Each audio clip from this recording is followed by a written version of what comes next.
Today we have three speakers. The first speaker is Daniel Huang. For Daniel, his biggest regret in his life. David. Oh, David Huang, sorry, Daniel.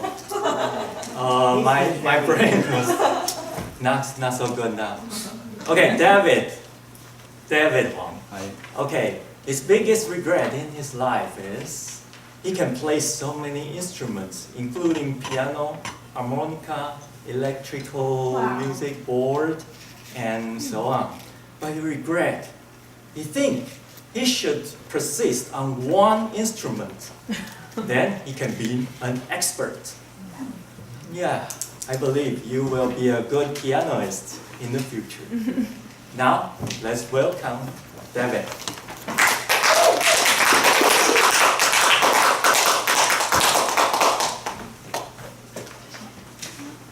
Last week, when I was chatting with one of my friends, and we talked about our job and what's our current life status, and I somehow noticed that he was a little bit unhappy and depressed.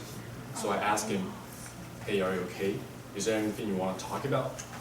And he said, "Yeah, I'm fine, just a little bit lost and feeling stuck, yet there's nothing else to do." So I further asked him, "What is in your mind? And what is your short-term goal for this career?"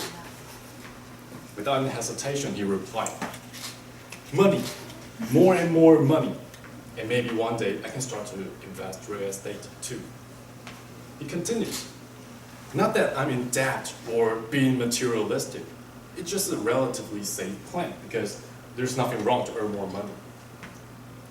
This conversation actually makes me fall into a deep contemplation afterwards because I wonder, would it be happy for you in the end, holding all the money without any profound meanings? And obviously he wasn't happy at that point, right? So I did a little bit of a research on myself and found a useful tool that I shared with him, and he thinks that it's pretty useful. So today I will share it with you. Before I get started, here's a trivia for you. Japan's Ministry of Labor found that people lived in Okinawa has an outstanding life expectancy, which is 88 years old. And Okinawa is also the place where the most 100 years old in the world lived in. But what's the magic?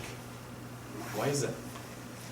Researchers found that people that, among all the different behavioral reasons, there is a mutual mindset among most of the residents living in Okinawa, which leads them to live a meaningful life. It's called Ikigai principle. It means the reason of living. So, Ikigai can be graphically charted into 4 circles intersect with each other, and on top of it are the things you love. What are the things that brings you energy when doing it, and you feel like the time flies? And on the right-hand side, what the world needs, what on earth is needed, and what value the society is looking for. And on the bottom are the things that you can be paid for, so that you can be financially independent. And on the left-hand side are the things that you are good at. It's more about transferable skills of yours, which is accumulated. For example, maybe you are good at analytics, communication, observation, or project planning. We're all good at certain things. You just have to find it. So the closer you get to the center, the closer you get to your own Ikigai. And it's a simple principle, but actually it's difficult.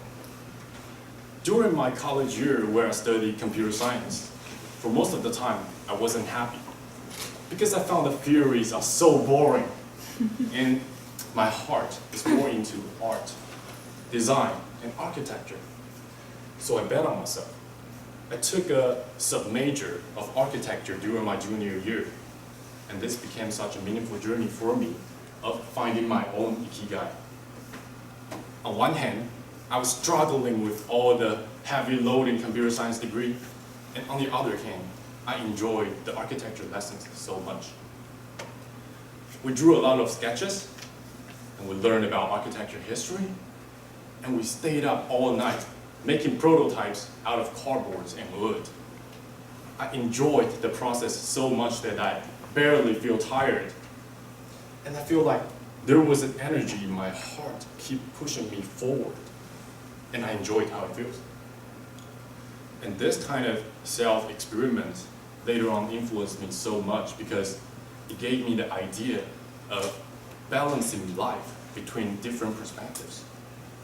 Today, I'm a software engineer, and I actually don't hate about software programming, and I'm somehow good at it. This is the domain where I feel needed by the world, and I also feel comfortable in doing it. But deep down in my heart, there is a little bit of vein that I know this is not the most passionate subject that I cared about. So once I got any time, I'll be participating in art events and reading books about design and architecture. I am on my way to reach my own ikigai from different direction. And you must be thinking, okay, David, now we know about your ikigai, so what about ours? Let me give you some hints of how to get started. The core value of ikigai is the true understanding of yourself.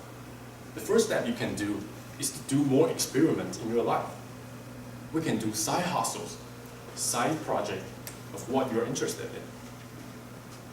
And when you're doing it, you have to do it with awareness that this is the process of finding yourself. And I know that it must be so hard to even use our brain after a long day work. But look at it in this way. This is a chance for you to do whatever you love and to do whatever you are good at. So take your time and enjoy the moment. This opportunity might transfer your part-time ikigai into a full-time ikigai. And along the exploration, new ideas and positive energy will emerge. I hope this tip can help you. And I will end my speech today with Mayor Ke's quote. The meaning of life is the process of finding the meaning of life. I encourage you to find your own ikigai in your life. Thank you.